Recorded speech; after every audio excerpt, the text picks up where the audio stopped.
Mei 1998, Jakarta dan kota-kota besar lain di Indonesia dikepung demonstrasi besar-besaran.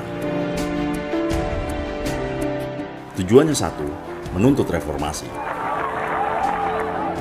Aksi-aksi menuntut reformasi atas kekuasaan Orde Baru saat itu sebagian besar dipelopori oleh kelompok mahasiswa dan pemuda, tak terkecuali HMI, Himpunan Mahasiswa Islam. Ini bukanlah kali pertama HMI berperan dalam perjalanan sejarah bangsa Indonesia. Jauh sebelum ini, HMI memang telah mengambil peran sejarahnya sebagai kelompok pembela umat dan pembela kepentingan bangsa. 5 Februari 1947, kurang 2 tahun setelah proklamasi, HMI lahir, mengambil peran sebagai salah satu kelompok yang turut berjuang melawan kolonialisme. Dipelopori Lafran Pani, seorang mahasiswa sekolah tinggi Islam di Yogyakarta, didirikanlah Himpunan Mahasiswa Islam. Di Indonesia ini sudah banyak persatuan pemuda, tetapi belum ada perkumpulan pemuda yang terdiri dari mahasiswa Islam. Tampil dengan identitas keislaman, namun tetap memegang teguh nilai-nilai kebangsaan, kelahiran HMI menjadi salah satu anak kandung revolusi Indonesia. Pada era mempertahankan kemerdekaan, kader HMI pun turut serta dalam perjuangan bersenjata melawan kolonialisme Belanda.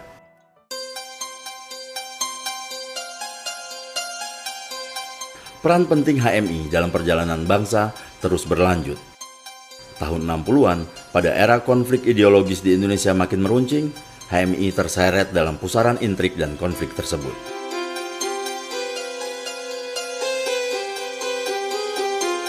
Mengambil sikap sebagai salah satu kelompok anti komunis, HMI menghadapi tekanan kuat. Kontrarevolusi adalah tuduhannya. Ya, HMI menunjang tunduk pada kepentingan bangsa secara keseluruhan nasional, sehingga justru yang menuduh kontrarevolusioner itu sebenarnya itulah yang kontrarevolusioner.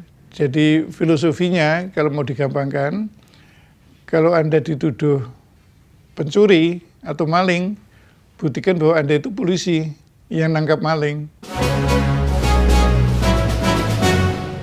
Pergantian kekuasaan dari Orde Lama ke Orde Baru tak serta membuat langkah organisasi HMI menjadi lebih mudah.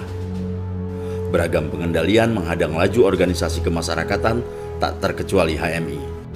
Pemberlakuan normalisasi kehidupan kampus, Badan Koordinasi Kemahasiswaan atau populer disebut NKK-BKK tahun 1978, hingga pemberlakuan asas tunggal Pancasila melalui Undang-Undang Nomor 8 Tahun 1985 membuat perpecahan di tubuh HMI.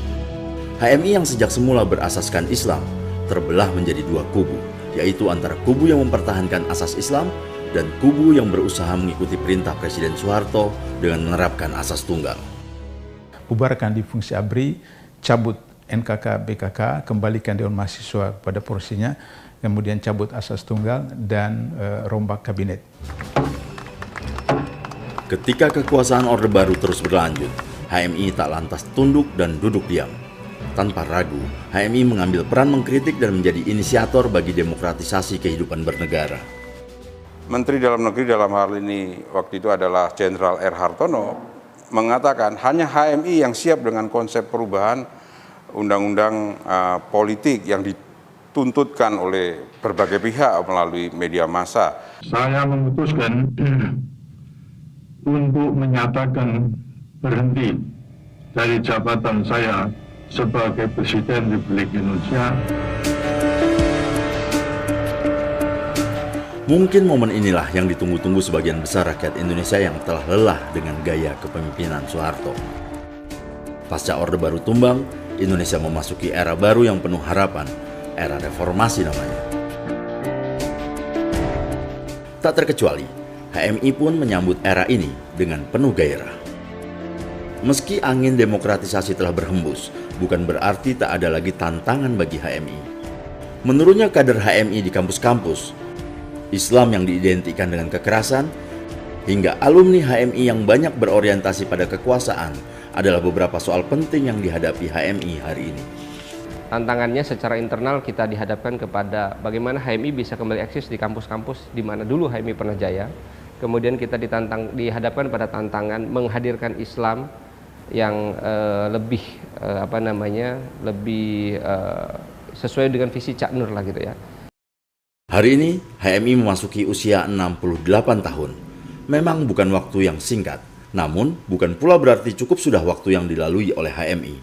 Kehadiran HMI masih dibutuhkan, malah sangat dibutuhkan.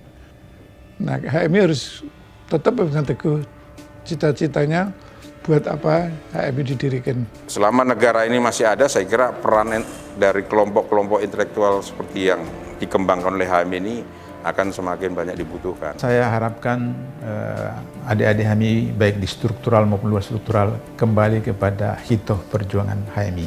Sederhana sekali, yaitu menjadi mahasiswa yang Islam. HMI bisa saling bertukar informasi, gagasan, kerjasama dengan institusi-institusi sejenis maupun yang punya kepentingan sama dengan HMI untuk membangun peradaban Indonesia dan dunia.